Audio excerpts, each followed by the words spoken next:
Good morning बच्चों, आज हम करेंगे क्लास 9th की worksheet number 38। Worksheet number 38 class 9th की है आज। और इसमें हम करेंगे बल तथा गति के नियम। क्या करेंगे? बल तथा गति के नियम। देखिए, हम लोगों ने पिछली बार गति के नियम करे थे, 3 नियम करे थे। v=u+at, ठीक है, s=ut+12 at² और 2as=v² - u²। आज हम थोड़ा पढ़ेंगे संतुलित और असंतुलित बलों के बारे में। जिज्ञासा दीदी, मैंने देखा है कि जब भी मैं खिलौने को खींचता या धक्का देता हूँ तो यह चलने लगता है। क्या हमें किसी भी वस्तु को चलाने के लिए बल लगाना ही पड़ता है? बेटा, आप भी किसी चीज़ को चलाते हो या खींचते हो तो बल की ज़रूरत तो पड़ती है ना। किसी भी वस्तु को चलाने, रोकने, गति की दिशा का आकार को बदलने के लिए हमें एक्चुअली बल की फोर्स की ज़रूरत पड़ती ही पड़ती है। जैसे अगर आपने किसी रबर बैंड को खींचा या ट्रॉली को धक्का दिया या किसी चलती कार को रोका या किसी टेबल को धक्का दिया तो हम लोगों को बल लगाना ही होता है, ठीक है। लेकिन कई बार ऐसा होता है कि वस्तु पर बहुत बल लगाने पर भी उस पर कोई गति नहीं होती। जैसे यदि 2 व्यक्ति एक भारी मेज को विपरीत दिशा से धक्का दे रहे हैं, एक बंदा भी इधर से धक्का दे रहा है और दूसरा भी दे रहा है, अगर उन दोनों के जो धक्का है वो सेम है तो ऑब्वियसली वो जो वस्तु है वो नहीं हिलेगी, ठीक है। जैसे कि रस्साकशी जब खेलते हैं तो उसमें दोनों तरफ के खिलाड़ी एक जैसा अगर बल लगाते हैं तो क्या होता है, वो रस्सी बिल्कुल नहीं हिलती, ठीक है। तो जब दोनों व्यक्ति या टीम विपरीत तरफ से बराबर बल लगाते हैं तो उनके बल आपस में ही ख़त्म हो जाते हैं और कुल बल जो होता है वो शून्य हो जाता है और वस्तु विस्थापित नहीं होती, ओके। और ऐसे वाले बलों को हम संतुलित बल कहते हैं या बैलेंस फोर्सेस कहते हैं, क्योंकि वो दोनों तरफ से बराबर होते हैं। मेज़ या रस्सी तभी हिलती है जब एक तरफ से एक दिशा में बल लगाया जाए और दूसरा बल उससे कम हो। तो ऐसी स्थिति में जो बेटा बल लगता है उसको हम क्या कहते हैं? असंतुलित बल। क्या कहते हैं? असंतुलित बल। और वस्तु ज़्यादा बल की दिशा में ही जाता है, ठीक है। ऑब्वियसली जहाँ पे ज़्यादा बल होगा, मतलब अगर मैं इधर से धक्का दे रही हूँ मेज को और इधर से कम बल लग रहा है लेकिन इधर से ज़्यादा लग रहा है, तो ऑब्वियसली बल जो है उसकी जो दिशा है वो इधर होगी, तो वस्तु उसी दिशा में आगे विस्थापित होगी जहाँ बल ज़्यादा होगा, ओके।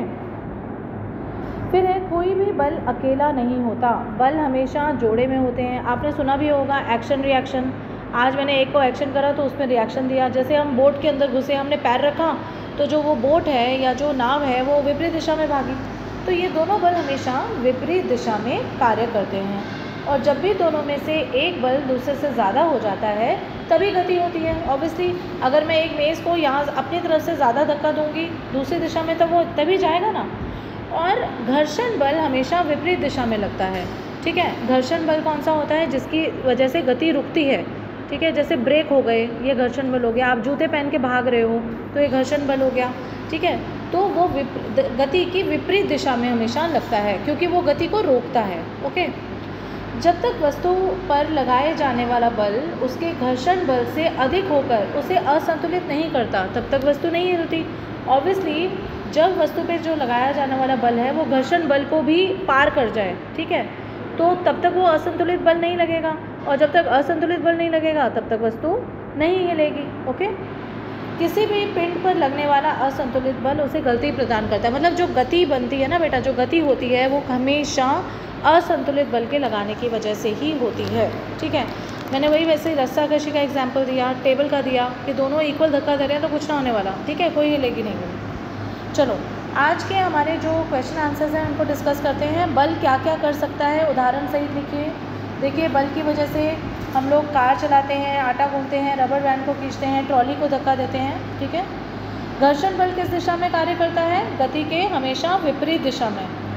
क्वेश्चन नंबर 3 है, क्या किसी वस्तु को गति देने के लिए उस पर बल लगाना ज़रूरी है? बिल्कुल, सोच कर अपने विचार दीजिए। ऑब्वियसली आप किसी भी वस्तु को अगर गति देंगे तो उस पर बल तो लगाएंगे ना, लेकिन वो बल हमेशा क्या होना चाहिए? असंतुलित होना चाहिए। क्वेश्चन नंबर 4 है, फर्श पर लुढ़काई गई एक गेंद और गलीचा पर लुढ़काई गई गेंद में कौन सी गेंद पहले रुकेगी और क्यों? भाई देखो, जो गलीचा है या कारपेट है वो उस पर जो बल लग रहा है उस पर घर्षण बल लग रहा है, राइट। तो घर्षण बल लगेगा तो ऑब्वियसली जो गेंद है वो हल्के से चलेगी, लेकिन फर्श पर जो अगर लुढ़काई जाएगी गेंद तो उस पर घर्षण बल कम होगा तो इसकी वजह से वो तेज़ चलेगी। फिर है दिए गए चित्र में तीर AB के निशान बल के संदर्भ में क्या दर्शा रहे हैं। बल के संदर्भ में क्या दर्शा रहे हैं? जो ये चित्र दिए गए चित्र AB, ए में ये देखिए कहाँ पर है AB? अच्छा हाँ, ये रहा दिए हुआ जो चित्र है बेटा, इसमें AB के निशान बल के संदर्भ में क्या बता रहे हैं? ये संतुलित और असंतुलित बल के बारे में बता रहे हैं। ठीक है, कि एक साइड से धक्का लग रहा है, ठीक है, दोनों बच्चे एक ही साइड से धक्का दे रहे हैं। ठीक, तो A जो है वो वस्तु और जो B वस्तु है वो देख रहे हो तीर, तो ये हमें क्या पता चलेगा इससे कि जिस दिशा में धक्का दिया जा रहा है उसी दिशा में बल लग रहा है और उसी दिशा में एक वस्तु की गति हो रही है। ठीक है, ओके। और जो B है क्योंकि वो विपरीत दिशा में है तो उसकी तरफ गति नहीं होगी। ठीक है, सबको समझ आ गया कि एक की तरफ गति होगी क्योंकि वो असंतुलित बल है और एक ही दिशा से ज़्यादा लग रहा है, और B जो है क्योंकि वो विपरीत दिशा में है तो उस तरफ गति नहीं होगी। आई होप आपको सब समझ में आ गया होगा। फिर भी कोई क्वेरीज हो, कोई भी दिक्कत हो, you are always welcome. Please complete your work. Good day, bye bye.